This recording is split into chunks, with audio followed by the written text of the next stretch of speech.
안녕하세요. 김혜숙의 ICAN FAT 1급 13번째 이야기 같이 만나보도록 할 텐데요. 이번 시간에는 저희가 스마트A 프로그램을 통해서 결산 처리하는 내용을 만나보시겠습니다. 자, 여러분 먼저 저희가 결산 처리를 하기 위해서 저희 교재 255페이지에 보시면 결산 분계하기라고 하는 문제 두 문제를 좀 같이 해보도록 할게요. 저희가 결산을 회계 처리할 때 이제 두 가지 방식으로 하게 되는데요. 저희가 일반 전표 입력에다가 직접 결산을 회계 처리를 하는 것을 바로 자동 결산, 수동 결산 이런 의미에서 얘는 수동으로 내가 입력한다. 그래서 저희 수동 결산이라는 표현을 좀 써요. 그런데 실제로 이제 유저들이 다양하게 많이 사용하고 있는 결산 회계 처리들에 대해서는 더존 스마트A 프로그램 제공사에서 결산 자료 입력이라고 하는 데에다가 금액을 입력해서 전표 추가 버튼을 누르면은 자동으로 전표가 생성되도록 결산 자료 입력 메뉴를 두고 있어요. 그래서 이 부분에 대한 결산 회계 처리들을 수동으로 직접 입력하느냐라고 하면 입력한다 그러면 수동 결산이라고 제가 표현을 하도록 할 거고요. 그리고 저희가 직접 입력하지 않고 프로그램 프로세스에 의해서 결산 자료 입력이라는 메뉴를 통해서 자동 결산을 이용한다. 그러면 그걸 자동 결산이라고 말씀을 좀 드리도록 하겠습니다. 따라서 결산 분계하기 내용을 수동 결산과 자동 결산으로 나누어서 두 문제를 만나보도록 할 텐데요. 직접 저희가 입력해서 12월 31일로 회계 처리하는 소모품과 관련된 문제 하나 하고요. 그리고 자동 결산이라고 하는 결산 자료 입력 메뉴를 이용을 해서 금액을 입력한 다음에 상단부에 전표 추가 버튼을 누르는 자동 결산 내용을 만나볼 거예요. 이 두 가지 문제를 만나볼 텐데 금액 입력한 후 상단부에 전표 추가를 누르는 거는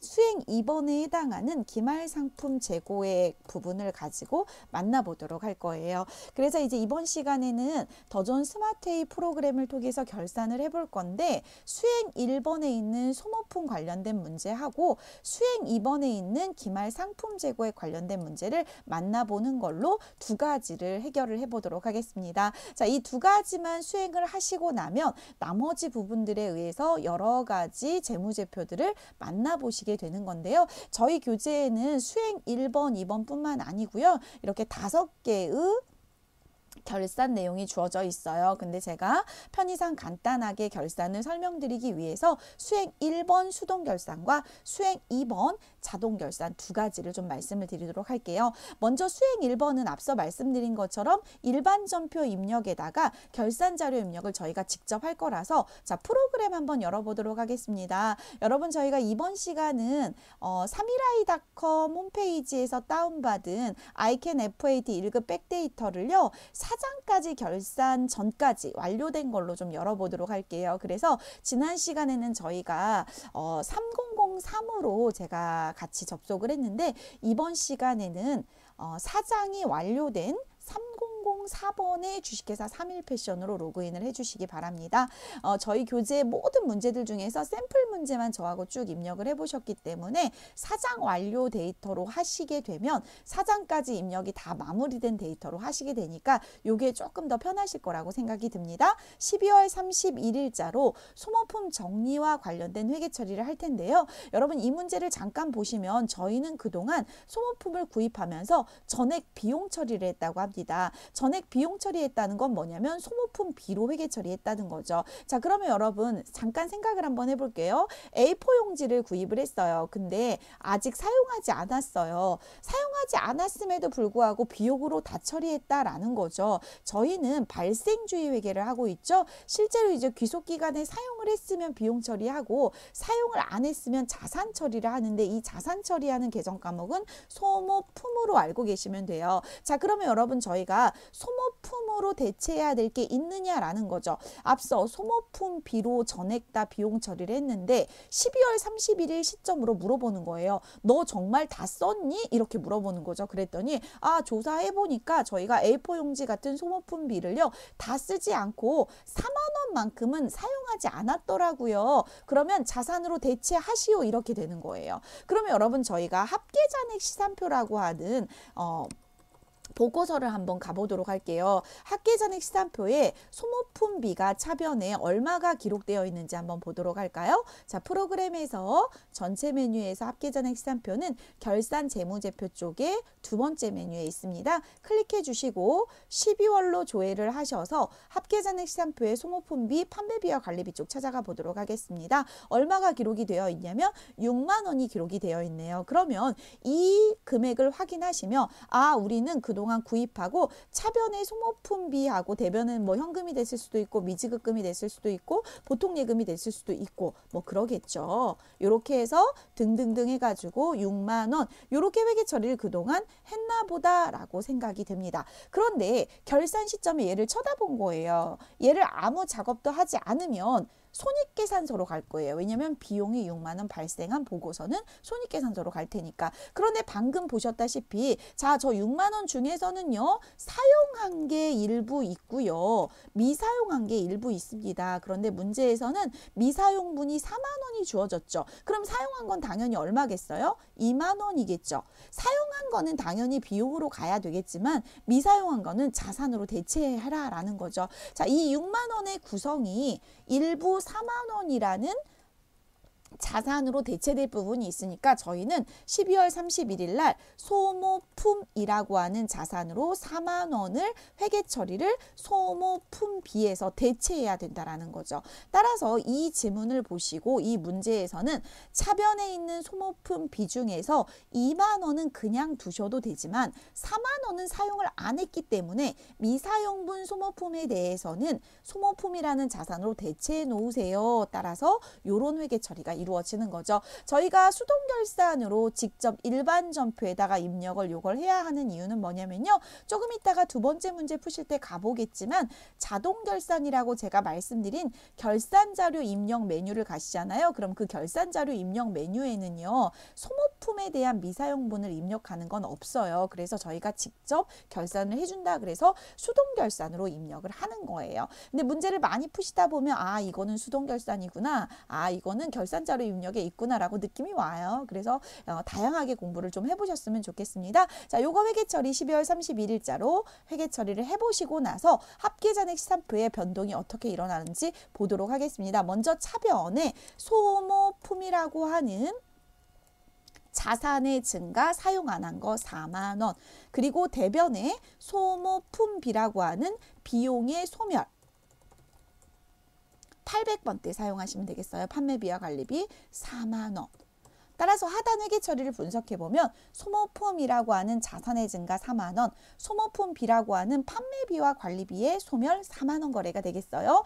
요 거래를 하고 나서 합계잔액 시산표를 조회를 해보시면 이제 소모품비라고 하는 판매 관리비 쪽에 가보시면 6만 원 원래 있었는데 저희가 4만 원을 대변으로 회계 처리했으니까 2만 원만 잔액에 남아있는 거죠. 자, 얘 때문에 누가 또 늘어났겠어요? 소모품이라는 자산이 늘어났겠죠? 자, 여기 소모품이라는 자산이 다시 4만 원이 늘어난 게 보이시죠? 자, 이렇게 해서 결산 대체 분계를 하고 났더니 재무상태표로 가는 자산 소모품 4만 원이 증가했고요. 손익계산서에 보고될 소모품비는 6만 원에서 2만 원으로 줄어들어서 보고가 되는 걸 만나보실 수가 있겠습니다. 자, 이렇게 해서 저희가 직접 일반 전표 입력에 입력하는 문제 1번 해보셨고요. 수행 2번 문제는요. 저희가 기말 재고 자산에 대한 재고 실사를 해봤더니 2천만 원에 대한 상품 재고가 있더라라는 문제가 수행 2번에 있는데요. 그럼 이건 뭐냐면 여러분 저희가 기중에 매출 쪽에 세금 계산서 거래했던 거 기억나세요? 빨강 색깔.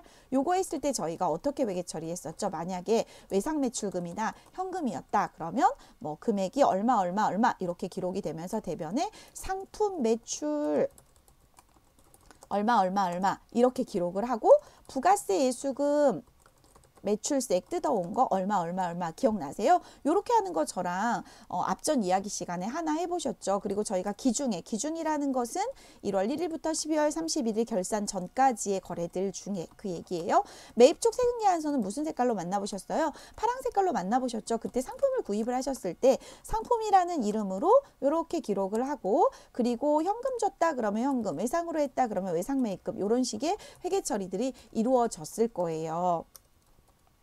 그리고 매입 쪽에서는 저희가 부가가치세, 뜯긴 부가가치세에서 부가세 대급금이라는 회계 처리를 했었죠. 기억나시죠? 이것도 제가 이야기 시간에 다룬 부분이라서 아마 조금 집중해서 이야기를 들으신 분들은 아 그랬었지, 좀 경험이 있으신 분들은 그랬지 라고 말씀을 하실 것 같습니다. 자, 이렇게 이제 저희가 기록을 했는데 누구를 집중해서 보실 거냐면 상품 매출 요 계정 과목 집중해서 보시고요. 상품이라고 하는 계정 과목 집중해서 봐주시기 바랍니다.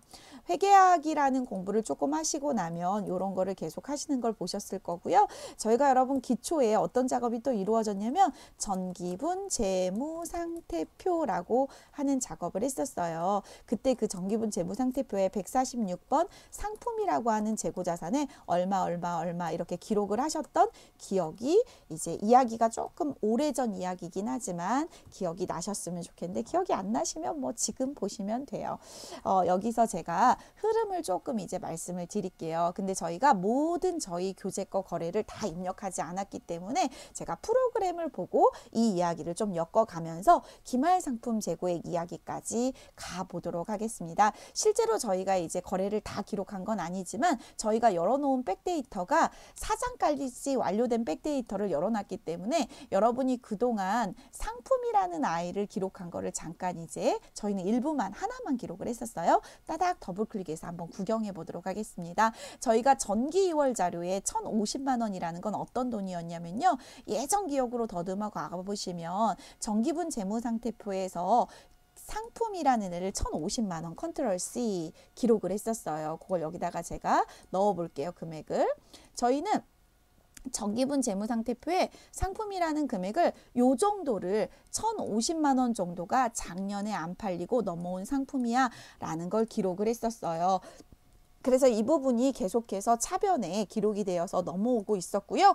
기중에 저희가 매입한 세금 계산서 저희는 한 건만 입력을 했지만 저희 합계잔액 시상표에 상품을 따닥 더블클릭해 보시면은 기초 거 요만큼이고 기중에 구입한 게 요 정도 돼서 5,300만 원을 기록을 해서 두 개 더하면 6,350만 원이다 라는 거죠. 그래서 5,300만 원이 기중에 구입한 금액이에요 라고 한다면 기중에 구입한 금액이 여기겠죠. 5,300 이렇게 됐을 거예요. 자, 그러면 기초에 있었던 1,050만 원하고 기중에 구입하셨던 5,300만 원 두 덩어리가 합해져서 매입한 요거는 이제 빨강색으로 그려볼까요? 요 매입한 쪽 파랑 색깔 한번 보세요. 따라서 요 거래에 의해서 상품 매입 총액 부분에 상품 이거 잔액이라고 할까요? 상품 잔액 부분에 요 파랑 색깔 두 덩어리를 더해 보니까 상품 장부라고 할까요? 잔액이면 저 재고액하고 헷갈리실 거니까 상품 장부에 지금 얼마의 기록지가 넘어오고 있냐면 요거 두 개 더해 보시면 되겠죠? 요거 두 개 더하면은 6,350만 원.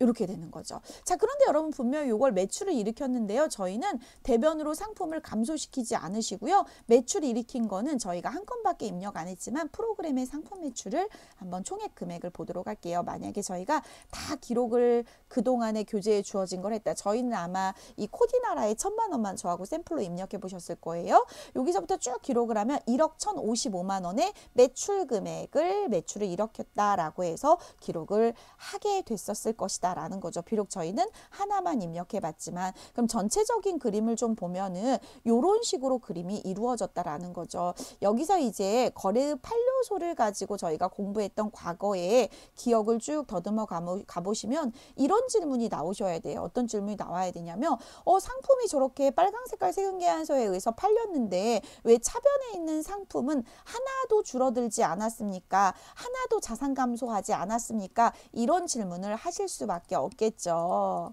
좀 이해가 되시나요? 네. 그러다 보니 그러면 이 상품이 대변으로 왜 안 없어졌니? 라고 질문을 하시게 된다면 이제 그 질문에 대한 대답을 해드리도록 하겠습니다. 자, 여러분 제가 네모박스 친 부분에 상품인 파랑 색깔 매입 쪽이나 기초 자료만 쭉 보시면은 6,350만 원이 있었어요. 그런데 저희가 팔릴 때는 매출액 매가로서 판매 가격을 기록을 했기 때문에 원가로 상품이 대변에 기록되지 않았다라는 거죠. 그러면 대변에 기록된 이거는 뭐예요? 매가죠. 매가, 팔린 가격. 자, 그러면 차변에 기록된 금액은 뭐예요? 차변에 기록된 금액은 원가죠. 매입한 원가. 저희가 매가 원가, 요거 여러분 제가 공간이 조금 협소하니까 한 줄로 맞추기 위해서 부가세 예수금을 약어로 이렇게 이제 써볼게요. 그래서 여러분 저희가 매출에 대한 매가로 기록을 하니까 저거는 판매 가격이었던 거고, 지금 이 왼쪽에 기록된 아이들은 원가로 기록된 상품이란 말이에요. 그래서 상품의 장부 금액이 이렇게 되어 있는데 여기는 매가, 여기는 원가로 기록이 되어 있는 거예요. 사온 가격.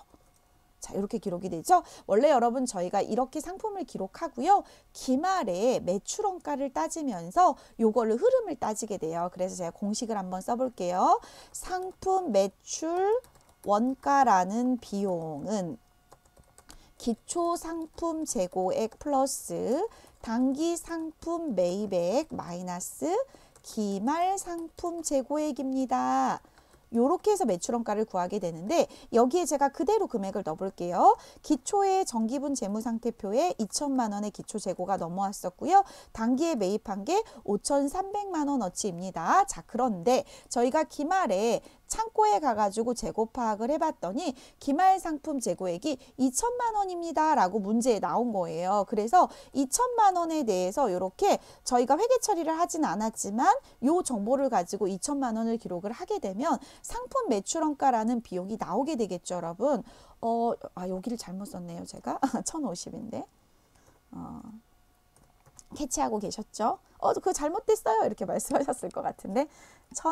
여기 또 50만 원. 기말이 2천만 원이죠. 자, 이렇게 됐겠죠. 그러면 요걸 보시면서 요것도 이제 기초 상품 재고액이나 기말 상품 재고액이나 이거 다 원가예요.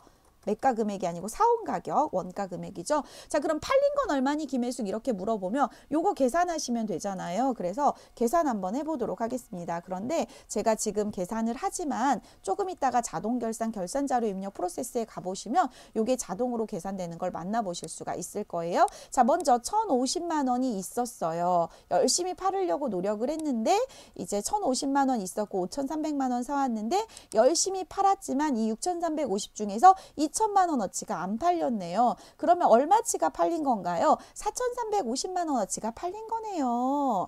이렇게 말씀하실 수가 있겠죠? 이걸 저희는 학문적으로 상품 매출원가라는 비용으로 얘기를 해요. 그러면 이 남아있는 2천만 원 기말 상품 재고액은 어디에 존재하게 되냐면 재무상태표에 존재하게 되고요. 이 팔린 원가라고 하는 매출원가는 손익계산서에 존재하게 됩니다. 따라서 얘는 손익계산서의 비용으로 보고가 되겠고요. 기말 상품 재고액은 재무상태표의 자산으로 보고가 됩니다. 이런 식으로 저희가 1년 농사를 마무리하게 돼요. 그래서 여러분은 지금 이 그림을 이론적으로 보신 다음에 결산 프로세스에 해당하는 더존 프로그램에 이걸 어떻게 입력할 것인가 라는 걸 보게 될 텐데요. 더존 프로그램에 기말 재고액을 입력하게 되잖아요. 그러면 자동으로 누가 계산이 되냐면요. 더존 프로그램에서 자동으로 자기가 스스로 알아서 상품 매출원가를 계산을 해주게 됩니다.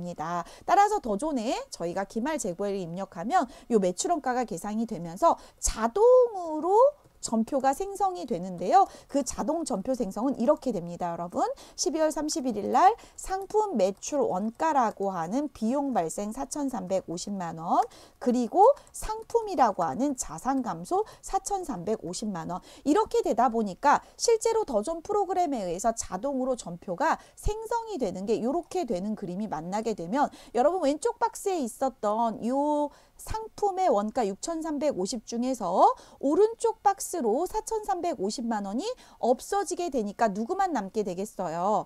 2천만 원만 남아있게 되는 보고서가 만들어진다라는 거죠. 자, 그러면 지금 더존 프로그램을 이용해서 요 자동 결산 프로세스 진행을 해보도록 하겠습니다. 메뉴는 조금 어렵죠, 여러분. 결산이 좀 어려워요. 자, 결산 자료 입력 들어가셔서요. 1월부터 12월 이렇게 넣어주시고요. 저희가 도소매 기업으로 FAT 1급은 다루고 있기 때문에 상품 매출원가 부분은 코드를 입력하지 않아서 그냥 확인하시면 되겠고요. 저희 여기 보시면은 기초에 1,050만 원 정기분 재무상태표에 입력했던 내용 그대로 결산 자료에 끌려왔고요. 단기에 매입했던 상품의 금액 요 금액 있죠, 여러분? 5,300만 원. 요 금액이 그대로 결산자료 입력에 단기상품 매입액으로 들어온 거예요. 그러면 저희는 여기에 문제에 주어져 있는 2천만 원만 기록을 하시면 자동으로 알아서 4,350만 원이 만들어지는데 어디서 많이 봤죠? 여기서 봤죠? 제가 계산해 놓은 거. 예.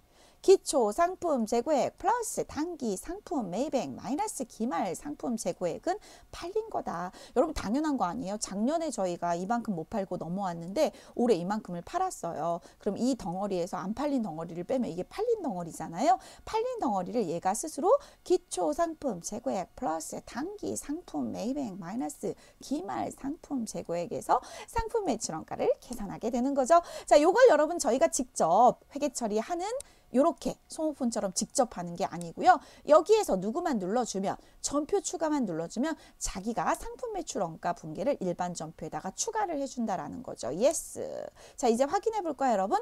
일반 전표 입력에서 조회 버튼을 누르시잖아요. 그러면 요렇게 차변에 상품 매출 원가라는 비용 발생 4,350만 원, 대변에 상품이라고 하는 재고 자산의 감소 4,350만 원이죠. 자, 그런데 앞서 저희가 직접 입력한 것은 3번 차변과 4번 대변 이렇게 3번, 4번으로 기록을 하셨잖아요. 근데 방금 입력하시는 것은 저희가 전표 추가 버튼을 눌렀는데 얘가 뭘로 기록을 하게 돼요? 결산 차변, 이게 5번이에요, 여러분. 그리고 결산 대변 이게 6번이거든요. 근데 스스로 알아서 결산자료 입력에서 입력한 자료는요. 5번, 6번 결산자료 입력에서 입력한 차변이야. 결산자료 입력에서 입력한 대변이야 라고 해서 자기가 스스로 넣어주게 된다라는 거죠. 자, 이렇게 되면 여러분 이제 저희가 합계잔액 시산표를 열었을 때 어떤 결과가 일어날까요? 짜라라 상상해 보실래요? 조회 버튼 누르시면 상품은 얼마가 남아 있어야 돼요? 2천만 원이 남아 있어야 되겠죠. 따라서 차변에 기초상품 재고액과 단기상품 매입액을 더한 6,350만 원 중에서 대변으로 결산 분기한 4,350만 원이 감소해서 남아있는 재고는 2천만 원이다 라는 거죠. 자, 이제 매출원가 쪽 가볼까요, 여러분? 비용 쪽에 매출원가 부분에 가시면은 4,350만 원이 비용으로서 4,350이 남아있게 되는 거죠. 따라서 저희가 이렇게 결산자료 입력을 통해서 입력을 한 내용까지 가보셨어요. 자, 그런데 이제 결산자료 입력까지 다 마무리하고 나서 이제 검토 작업을 하시는 과정 중에서 다시 한번 결산자료 입력을 들어가시는 분들이 계세요. 그러면 1월부터 12월까지 갔는데 이런 질문들을 하세요. 예스 해볼게요. 제가 처음에 입력했을 때하고 화면이 조금 달라졌어요. 이런 질문들을 하시는 분들이 간혹 계시는데 지금 제가 저희 교재에 주어져 있는 문제를 다 설명드린 건 아니기 때문에 다 입력을 하고 나면 마지막 당기순이익이 이제 확인이 되거든요. 다 입력하고 나면 입력한 자료가 반영이 돼서 처음에 저랑 공부했던 화면과 좀 달라지게 되면 다시 수정하고 싶어요. 처음으로 돌아가서 그러면 요 결산 문계를 지우시면 돼요. Shift F5키를 누르시면 결산 자료 입력을 지울 수가 있어요. 결산 분계 자동으로 된 거 삭제해 볼게요. 삭제. 날라갔죠. 이렇게 없어졌어요, 여러분. 그리고 나서 결산 자료 입력을 다시 한번 조회 눌러보시면 원래 여러분이 이제 아니요 하면은 2천만 원 입력한 거 사라져요.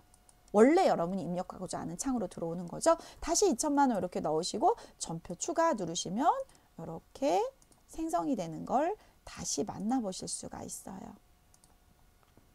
자, 이렇게 그래서 여러분 이제 저희가 조회 버튼 눌러야 나오죠. 이렇게 만나보실 수가 있어요. 저희가 이제 미흡 하나만 이렇게 하나의 회사를 시작을 해서 쭉 결산까지 가봤거든요. 이제 저하고 어떤 내용을 조금 해보실 거냐면요.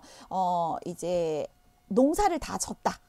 이제 한 회사의 농사를 다 졌다 생각을 하시고 저희가 먼저 이 수동결산과 자동결산에 해당되는 문제를 하나씩 이제 풀어보셨어요. 근데 이제 저희가 앞에서 공부했던 내용들을 잠깐 이제 정리해 보시면 저희가 앞에서 회계상 거래라는 걸 기록을 하셨었죠. 그리고 나서 이제 전표라는 것들을 한번 출력해서 미리 보기로 좀 보셨죠. 이런 게 이제 분계장이라든지 각종 장부에 반영이 됩니다. 그러고 나서 이제 저희가 수동결산과 자동결산으로 오셨다라고 보시면 되겠어요. 그래서 결산을 실제로 저희가 직접 12월 31일로 입력한 거하고 결산자료 입력이라는 자동 결산하는 걸 보셨잖아요. 이제 보고서들을 순서대로 읽어내실 텐데 손익계산서를 먼저 읽어주시면 손익계산서의 당기순이익이 확인이 돼요. 그리고 나서 이익잉여금 처분계산서를 열어주시면 이익잉여금 처분계산서에 손익계산서에 반영된 당기순이익이 들어와요. 그래서 여기서도 여러분 전표 추가가 있어요. 그러면 학문적으로는 여러 가지 수익이 손익으로 대체되고요. 여러 가지 비용이 손익으로 대체되는 그림을 보실 수가 있을 거예요. 그러고 나서 이제 재무상태표를 여시면 그 모든 내용의 보고서까지 다 작성이 되는데 제가 미리 좀 말씀을 드리면 저희 교재 거를 전부 다 결산을 입력하지 않았기 때문에 저희 교재에 있는 모든 보고서와 내용은 일치되지 않을 거예요. 하지만 저희가 결산자료 한 문제, 이제 수동결산의 소모품 한 문제 풀어보신 내용하고요. 그리고 자동결산의 상품 한 문제 풀어보신 거 있죠? 요것만 가지고 제가 지금부터 손익계산서부터 재무상태표를 열어서 순차적으로 이제 가보도록 할게요. 그런데 여러분 이익잉여금 처분계산서를 열지 않고 그러니까 손익계산서는 영향이 없는데 이익잉여금 처분계산서를 열지 않고 재무상태표를 열면 띵띵띵 오류가 나요. 왜냐하면 이 이익잉여금 처분계산서에 2월 이익잉여금이 이제 마무리가 되면서 넘어오게 될 텐데 그 이제 약어로 쓸게요. 미처분 이익잉여금 부분이 반영이 되는 게 이쪽으로 갈 때 서로 자가 검증을 해요. 근데 이익잉여금 처분계산서를 열지 않으면 미처분 이익잉여금이 확정이 되지 않았기 때문에 에러를 띄우는데 저희가 순서대로 읽어내시면 에러는 띄우지 않아요. 자, 여기는 도소매 기업이고요. 손익계산서 먼저 열어볼게요. 편의상 결산을 다 완료하진 않았지만 두 가지만 완료하고 열어본 상태에서 손익계산서는 이렇게 매출액 마이너스 매출원가는 매출 총이익 마이너스 판매비와 관리비는 영업이익 플러스 영업의 수익 마이너스 영업의 비용은 법인세 차감전 이익 그리고 법인세를 빼면 당기순이익 이렇게 나오는 그림이 보여지고요. 이 당기순이익이 어디로 들어가냐면 이익잉여금 처분계산서에 이렇게 당기순이익 자리로 들어와요. 그럼 여러분 요건 뭐였냐면 여러분이 정기분 재무상태표 입력하실 때 저하고 이렇게 다음으로 넘어가는 2월 이익잉여금 5,029만 원 넣어주신 거 있거든요. 그게 일로 들어온 거예요. 이거 두 개가 만나서 미처분 이익잉여금이 되는데 이 미처분 이익잉여금이 단기분 재무상태표로 반영이 돼서 여기는 정기분 재무상태표예요. 단기분 재무상태표를 12월로 이렇게 여시면은 방금 이익잉여금 처분계산서에서 보셨던 요 미처분 이익잉여금이 재무상태표의 미처분 이익잉여금과 일치가 되면 에러를 안 띄우게 되는 거예요. 이런 식으로 해서 이제 보고서 작성이 되는데 제가 이익잉여금 처분계산서에서 상단부에서 전표 추가를 눌러볼게요, 여러분. 그러면 일반 전표에 또 5개가 추가가 됐다고 나오는데 이건 뭐냐면 회계원리를 공부하신 분들은 아실 거예요, 여러분.